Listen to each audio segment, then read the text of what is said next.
एक जीवन में देखा जिसने 3 सदी का जीवन, एक जीवन में देखा जिसने 3 सदी का जीवन। बेतराग कल्याण देव जी तुमको शत शत नमन। एक जीवन में देखा जिसने 3 सदी का जीवन, एक जीवन में देखा जिसने 3 सदी का जीवन। बेतराग कल्याण देव जी तुमको शत शत नमन। शुक्रताल की ये पावन स्थली भी भारतीय जनमानस की लंबी गुलामी के दौर में गुमनामी के अंधेरों में खो गई थी। लोक में प्रचलित कथाओं के सहारे इस पवित्र स्थली की खोज और पुनर्स्थापना का श्रेय वीतरागी स्वामी कल्याण देव को जाता है। स्वामी कल्याण देव ने कई दशकों के अथक परिश्रम और आत्मीय लगन से महाभारत काल के प्रसिद्ध मुनि शुकदेव की पावन भूमि का पुनरुद्धार किया है। इस क्षेत्र के चप्पे चप्पे और रोम रोम पर 2 ही महापुरुषों के नाम अंकित हैं।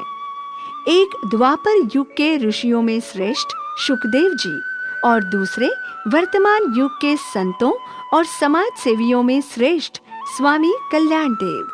स्वामी कल्याण देव का पूरा जीवन ही अद्भुत रहा है। वे आधुनिक भारत की 3 महत्वपूर्ण सदियों के युग द्रष्टा रहे हैं।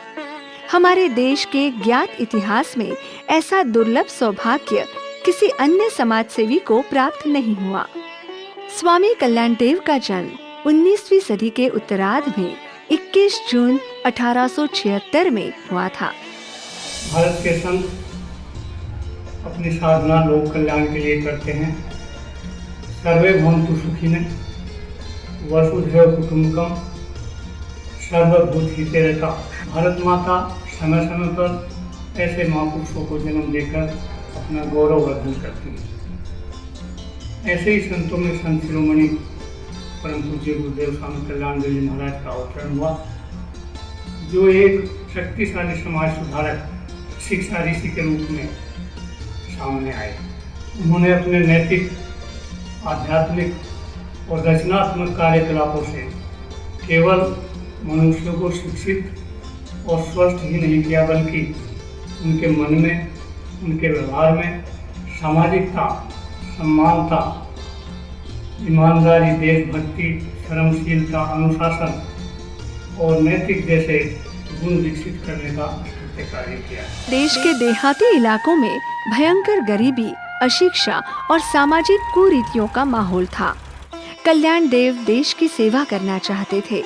यूं तो उन्होंने 1894 से ही कर्मयोग मार्ग चुन लिया था, लेकिन उन्हें सही दिशा विवेकानंद जी के सानिध्य में मिली। खेतड़ी नरेश के बगीचे में सुने विवेकानंद जी के 3 वचन स्वामी कल्याण देव के मार्गदर्शक बन गए। उन्होंने कहा था, भगवान के दर्शन गरीब की झोपड़ी में होंगे। भगवान के 2 पुत्र हैं, एक किसान और दूसरा मजदूर। प्रातः काल यदि तुम्हें एक तरफ मंदिर की घंटी सुनाई दे और दूसरी तरफ किसी दुखी की कराह, तो पहले दुखी व्यक्ति की मदद करें। विवेकानंद के इन 3 वचनों को स्वामी जी ने हमेशा निभाया है। कालांतर